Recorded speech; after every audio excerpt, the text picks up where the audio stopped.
As you know, for the last 20 years or so, I've been helping business owners, large corporations, businesses of all shapes and sizes get their hiring right.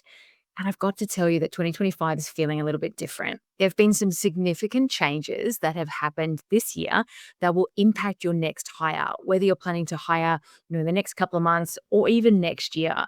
So today I wanted to share with you the 5 big shifts, I guess, that I have seen changing the landscape when it comes to hiring and recruiting for your team that I want you to be aware of. Because if you're spending your hard-earned money bringing someone new into your business, I really want you to get it right from the outset. That's what we're diving into today. Let's go.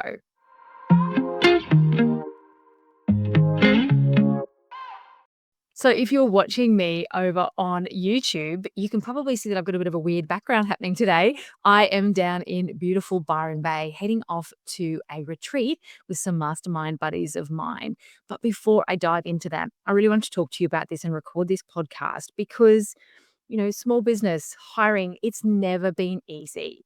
And so that hasn't changed. Hiring when you're a small business owner who only hires maybe once a year, maybe twice a year, and ideally people stay with you for a long time. It's not that sort of thing that you do over and over again. So you don't get really good at it. And of course, add to that you're the main person doing it, you're juggling a million things. And, you reach that point where you need to hire somebody and there's a lot of fear that can kick in around potentially making an expensive mistake. Most of my clients that I work with are hiring at a period of time when they're oh so busy and they really just want to get to the other side of the hiring process, which I get, but rushing it can be one of the worst things that you can do.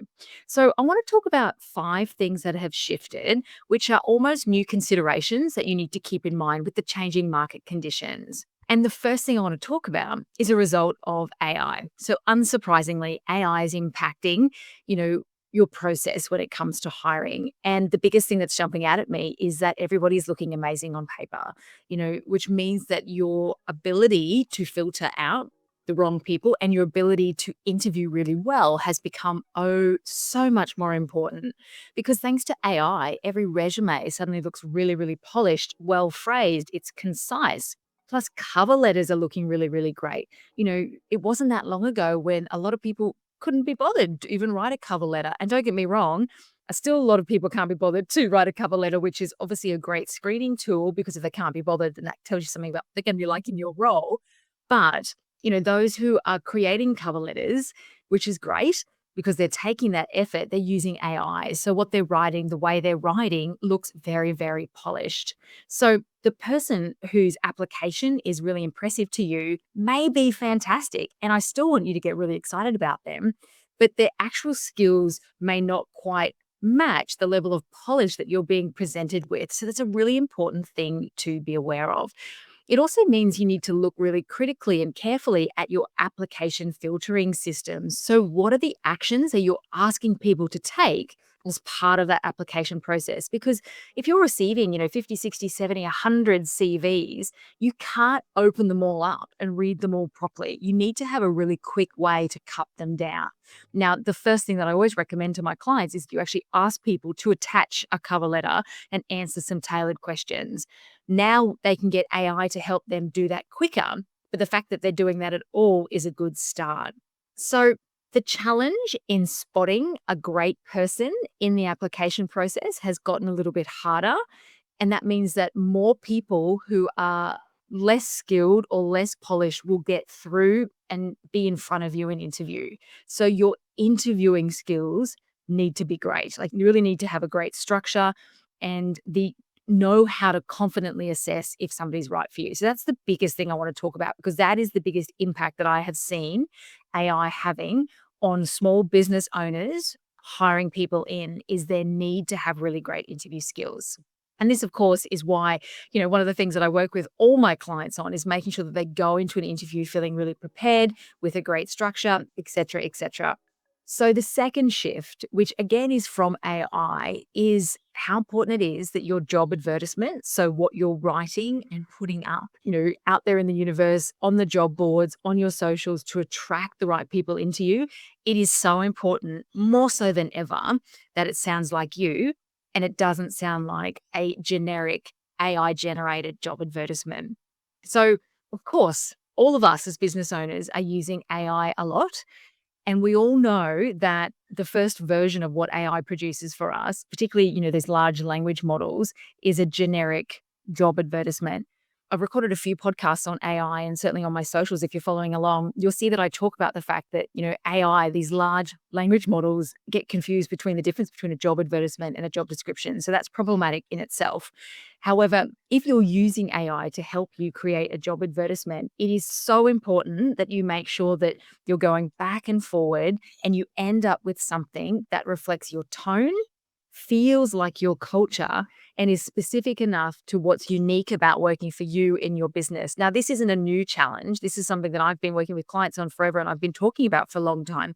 How important this is, that it's specific, that it reflects you, that it's tailored to your business, and it stands out to the right candidate. But because we're all using these AI generated, large language models to help us with our starting points, go on Seek, go and have a look on the job boards. Good candidates are seeing generic, sounds the same job advertisements everywhere. And we really want the people who want to work for you because your business is unique, because it's different. So it's really important that when you're going back and forward with your AI model, that you're making sure that you're giving it the input that it needs, which is, this is what's different about us. This is what the culture's like. This is what it feels like to work here. This is the specifics of the role, et cetera, et cetera. And yes, get AI to help you, craft that into something, the word crafting part. Let AI help you make that much easier, like it does, but you still have to make sure it sounds like you. It needs to include your actual voice and point out the differences in working with you compared to somebody else. Otherwise, you won't actually catch the attention of the right person. Okay, so the third shift that I want to talk about is the speed with which I'm noticing candidates get other jobs. So, you know, once upon a time, and this is very industry specific and it's very role dependent, and it always will be. In general, you used to probably be able to have about 3 to 4 weeks to put an advertisement up, CVs start to come through, screen the CVs, interview the people, and, people wouldn't really move. But what I'm seeing at the moment is, because it's so easy to apply for lots of jobs, because it's so easy to create custom cover letters and polish your CV or tailor your CV, I'm seeing a lot of really great candidates who've made that decision that they're looking for a job. Those go-getter proactive people that we all want. I'm seeing them apply for a lot of roles and keep applying for a lot of roles, even though they're interviewing somewhere else, et cetera, because it's so easy to apply now. So what that means for you is that if you see a great candidate coming in, you need to jump on them.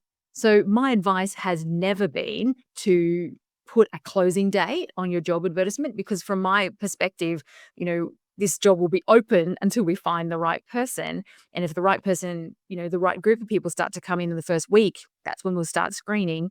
And similarly, if it takes us 2, 3, 4 months, that's how long it's going to take. So that's always been my philosophy. But now more than ever, you don't want to be writing on your job advertisements closing date X, Y, and Z, because you may just miss people.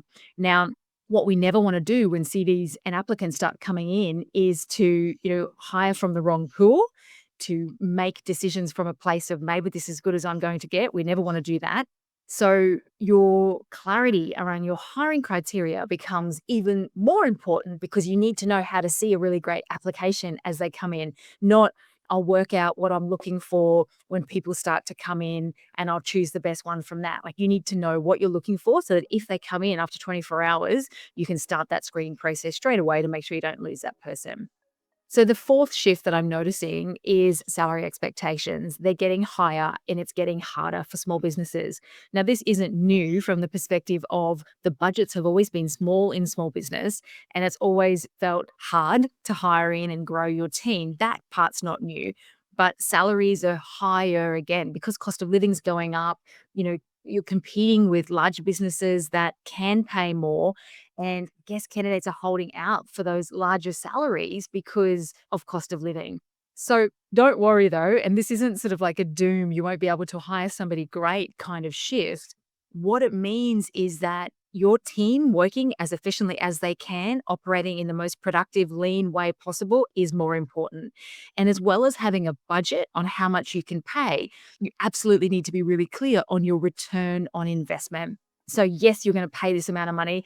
This is your budget. This is what can go out the door. But how do we get somebody returning value to your business as soon as possible? And that means training them really well. That means onboarding them in a really smart, strategic way. And it also means looking at the existing team and going, how do we make this whole process as efficient as possible? One of the other questions that I get asked and comes up a lot through the hiring process is whether you should advertise your salary.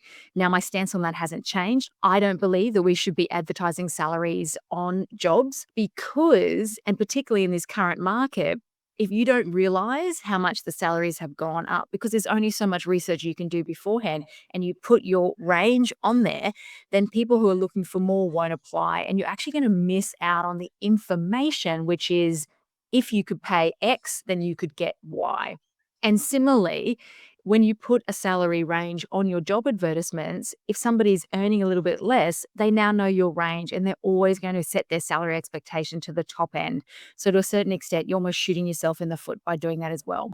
So, my advice around salary ranges is do your research beforehand. You always have to put a range in the back end of a job board, but don't actually display it on your ad. Okay, so the fifth thing that I want to talk about today is reference checks. They have always been important and they still are important. And that's the point that I want to make. Because with everybody looking great on paper, with more pressure on your interviewing, being able to speak to somebody else, references, even if it's a personal reference, a peer, if you can't speak directly to the manager, if they're still employed, for example, it still gives you another sense of what's this person like in your business. Now, what I always say to my clients is that reference checking is just one more piece of the puzzle that you're adding into the pool of information that you're gathering about the person. It'll never tell you if the person's going to be great. It'll never tell you if they could definitely perform. It just gives you a reflection on how they were in another organization, which is unique to the structures and the setup in that other organization. However, just don't skip this important step. And it may be tempting, particularly if time's short. Okay, so what does this actually mean for your next hire? What I want you to do is focus on getting really good at interviewing. It's doing so much of the work for you now. Filter in great people, think about your application process, but really put the time into coming up with a great interview structure and following it. Secondly, make sure the job advertisement that you're putting out to advertise and find this great person sounds like your business and is specific and unique to your business. So check for tone, check that it actually feels like, I know I'm saying this word feels, but check that when you read it, it actually feels like the way you talk, the way your business runs, and make sure it's really specific to you. Thirdly, be ready to move quickly. If somebody great falls into your application process, don't wait for 2, 3, 4 weeks to actually start interviewing. Fourth, get really clear on your salary range. Do the research up front. Don't advertise it on your job, but really look at what is the return on investment that I need for the business to be expanding and spending this on a new member of the team, and continue to always check on references. Okay, so the bottom line is that hiring in 2025 just requires some slightly different approaches than what worked last year and certainly the year before. But when you understand these changes, and there aren't too many, you can hear that they're just tweaks on what we've always done, what I've always been recommending that you do. You will absolutely be able to find great people for your business. And I've been working with lots of clients this year and we've been hiring great people. So these people are there. They don't all want the big bucks and they do want to work with amazing small businesses like yours. On the interviewing side that I've talked about today, if you want some help mastering that, then I have a short course called the Kick Ass Interviewing Masterclass. So you can dive in and check that out. And of course, if you'd like my personal guidance, I'd love to work with you through my private consulting and advisory work, particularly hiring strategies, what I love and what I do. And I'd love to talk to you about that. So jump into a dream team discovery call and let's have a chat about what that looks like. Okay, that's it for me today. I hope that's been helpful. And I hope that's given you some thoughts about how you can make your next hire in 2025 right for you from the outset. I will be back here in your ears soon. If this has landed, if you've enjoyed listening to it, please make sure you're following or you're subscribed to the channel, and please leave us a 5-star review. It hugely helps. Thanks so much. I'll be back here soon.